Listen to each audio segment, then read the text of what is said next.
അവസാനം കേരളത്തിലെ ബി.ജെ.പി. പിണറായി വിജയനെതിരെ അന്വേഷണം ആവശ്യപ്പെട്ടിരിക്കുകയാണ്. രഹസ്യമായി സഖ്യം നിലനിൽക്കുന്നുണ്ട് എങ്കിലും ശബരിമല വിഷയത്തിൽ പ്രതികരിച്ചില്ല എങ്കിൽ ബി.ജെ.പിയുടെ ആപ്പീസ് പൂട്ടും എന്നുറപ്പിച്ചപ്പോഴാണ് രാജീവ് ചന്ദ്രശേഖർ അന്വേഷണം ആവശ്യപ്പെട്ടത്. ശബരിമല സ്വർണ്ണക്കൊള്ളയിൽ CBI അന്വേഷണം വേണമെന്ന് ഉറപ്പിച്ചു പറഞ്ഞിരിക്കുകയാണ് രാജീവ് ചന്ദ്രശേഖർ.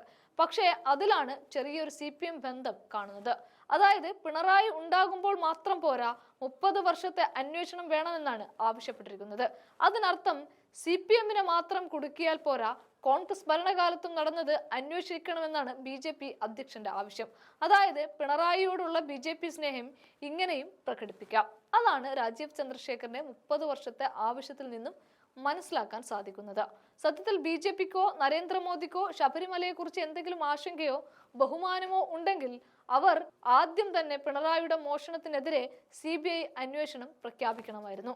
അതിനു പകരം പിണറായി കാലത്തെ തട്ടിപ്പ് ലഘൂകരിക്കാൻ വേണ്ടി 2019 മുതൽ ഉള്ള പ്രധാന മോഷണത്തെ മറക്കാൻ വേണ്ടിയാണ് ഇപ്പോൾ 30 കൊല്ലത്തെ അന്വേഷണം ആവശ്യപ്പെട്ടത്.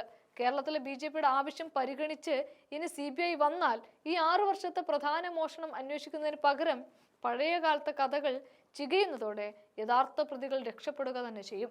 അതാണ് ചേട്ടൻ ബാവയെ രക്ഷിക്കാൻ അനിയൻ ബാവ കണ്ട ഏക വഴി. ഏതായാലും ഒരു കാര്യം ഉറപ്പായി കഴിഞ്ഞു. ഒരു ബുദ്ധിമുട്ട് രണ്ടു ഉണ്ടാകാത്ത തരത്തിൽ മുന്നോട്ടു പോകണം എന്ന അതിവൈകാരിക ബന്ധങ്ങൾ CPM-ഉം BJP-ക്കും തമ്മിൽ ഉണ്ടായി കഴിഞ്ഞിരിക്കുന്നു. അവർ പരസ്പരം രക്ഷിച്ചു മുന്നോട്ട് നീങ്ങും. നിയമസഭാ തെരഞ്ഞെടുപ്പിന്റെ റിഹേഴ്സൽ കൂടിയായിരിക്കും ഇനി കേരളം കാണാൻ പോകുന്നത്.